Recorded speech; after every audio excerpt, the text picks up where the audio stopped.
Oh, hi everyone, Silas Silence here, and welcome back to the 31 Days of Halloween. So today I'm actually not sure what I'm going to title this one, because originally it was Frankenstein inspired, so I might just end up calling it Frankenstein inspired, because I went a little bit weird with it, because I just started putting things on and just started going with it, and this is what I ended up as. So yeah. Yeah, so if you want to see how I created this look, just continue watching and I will show you. And if you like it, please leave a like and subscribe to my channel.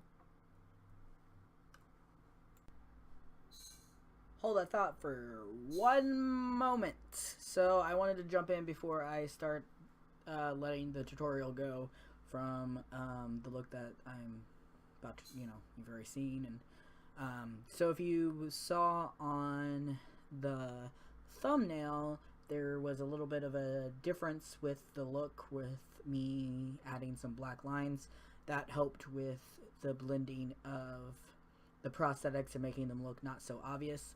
It's very simple. You just take some black water activated paint and you just start drawing those lines and branching them out in different ways. It's pretty simple. The other things that I wanted to say that I didn't think about saying, because I did this look for a show I was in, so I didn't think to say everything I needed to in that intro I made.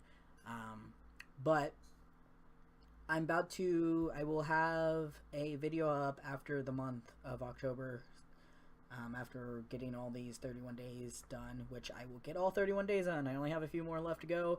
They'll be out within the next few days. But I will start to sell those prosthetics on my Etsy.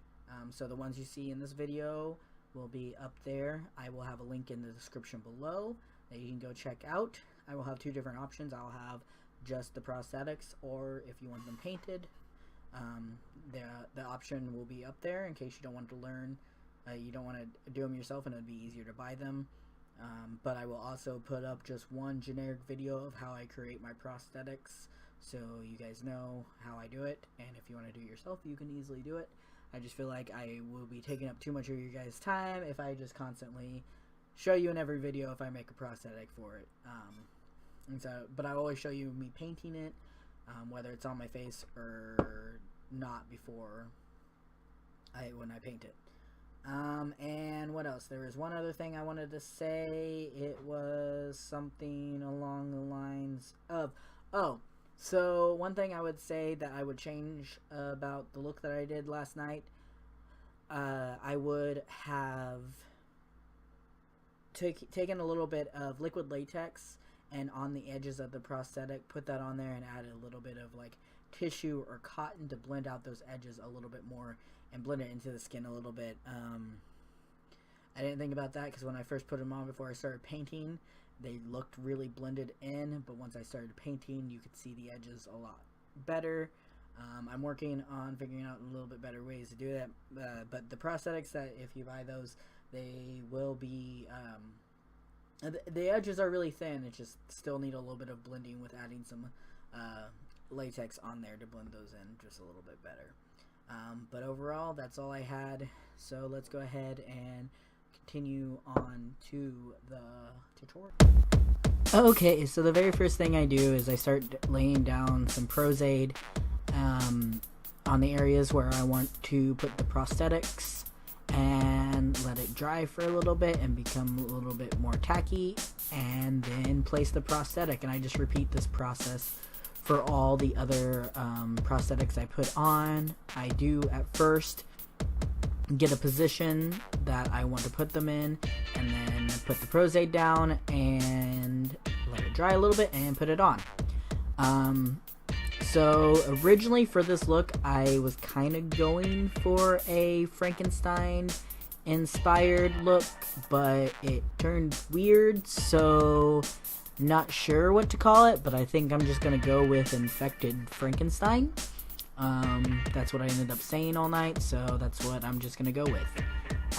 Well, now what I'm doing is I'm taking some very light foundation that I have. I think it's just ivory or something along those lines, and I am just painting over everything with it.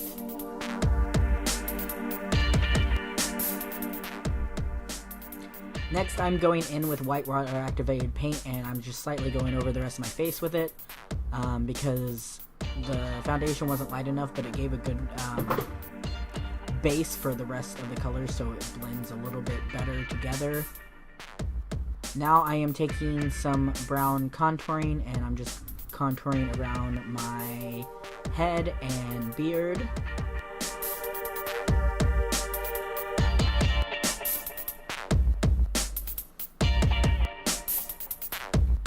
And then I'm going in on all the little cuts, and I'm filling in with some red water activated paint, and I'm going to be drawing little lines out from there,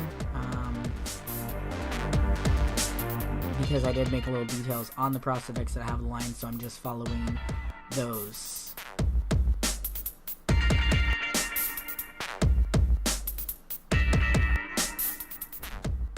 Which is what I am doing right here.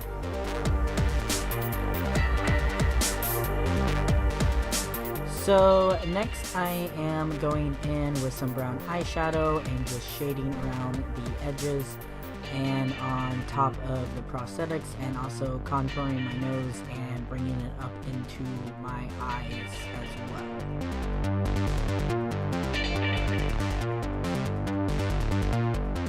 And just blending it a little bit with my finger.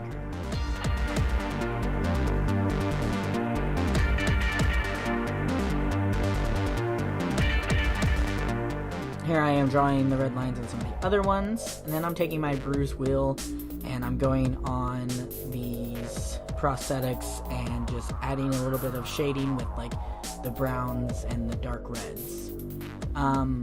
I didn't like how bright the red was, so I'm going over it, actually over all the prosthetics with some light brown water activated paint just to dull those lines a little bit.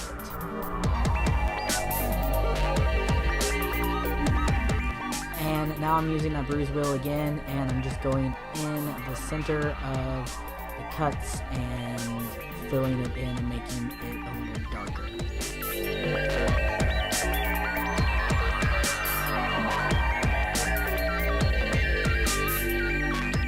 Now I'm just taking some brown eyeshadow and I'm just shading around the wounds and pulling it out. But again, I go over that with the light brown to fade it a little bit, so the light, you can faintly see it, but it isn't as prominent.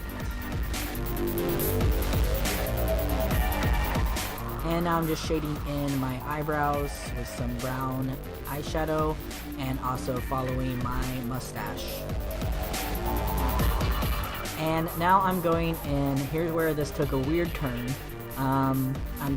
First I just started going around each of the wounds and just adding some of this dark green eyeshadow. For the first two, it was fine.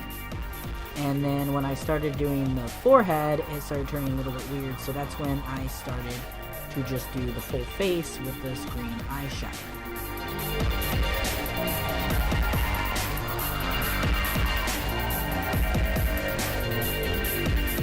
This look I pretty much didn't have a full idea for. I just kind of started going and just let whatever happen happen. But now I'm going in with that light brown. Again, I've used it a few times. It's called FELOU, and I'm just going over all of it, so it still has that green tint, but it's a little bit smoother than just the eyeshadow. Then I am taking the dark green again, and I'm just kind of going around my beard and my hairline as well.